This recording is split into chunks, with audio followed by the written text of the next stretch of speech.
Dick TV. Ni mechi ya tofauti sana kwa sababu si mechi ya historia pekee. Sio mechi ambayo unaweza kusema historia pekee inatosha kuhukumu.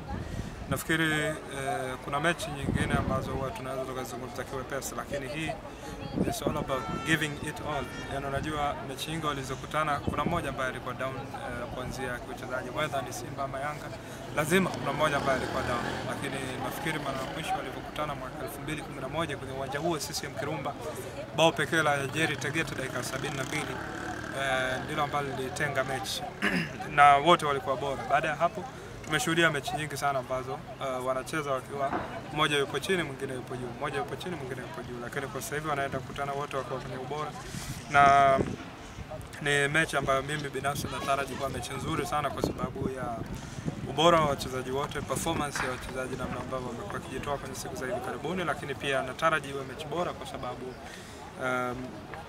walimu wote wawili ni walimu ambao Melody Hamdi, mwalimu mkubwa sana nchini Algeria, ambaye kwetu hapa inawezekana tunamwona kawaida kwa sababu ameanzia Singida, lakini mwalimu Fadul Davids, mwalimu ambaye pia anavimelea ama na vijiladha vya kaskazini mwa Afrika, alikuwa kocha msaidizi wa Raja Casablanca, the Green Eagles kwa muda mrefu. Kwa hiyo kila ukitazama unaiona kuna tafsiri halisi ya mechi kubwa na mechi nzuri.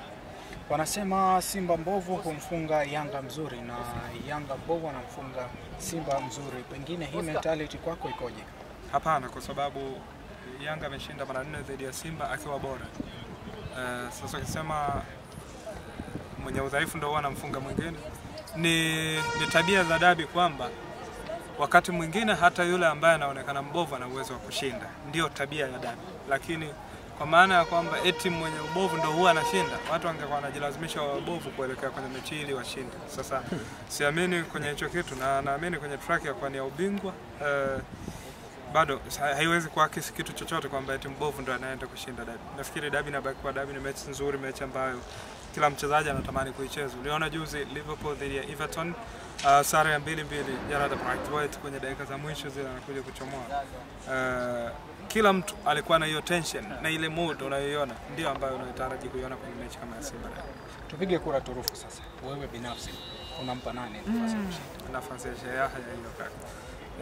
Nafikiri mwenye ku-approach vizuri mchezo, kwa sababu vikosi wote wana vizuri, mwenye ku-approach vizuri mchezo na mwenye kutumia nafasi kwa ufanisi anawezekana kabisa kushinda. Nikisema nani atashinda nitakuwa mganga wa kienyeji, kitu ambacho sidhani kama ni sawa mimi kupiga ramani. Basi mimi nikushukuru sana Nazari. Shukrani. Na labda Nazari, tukizungumzia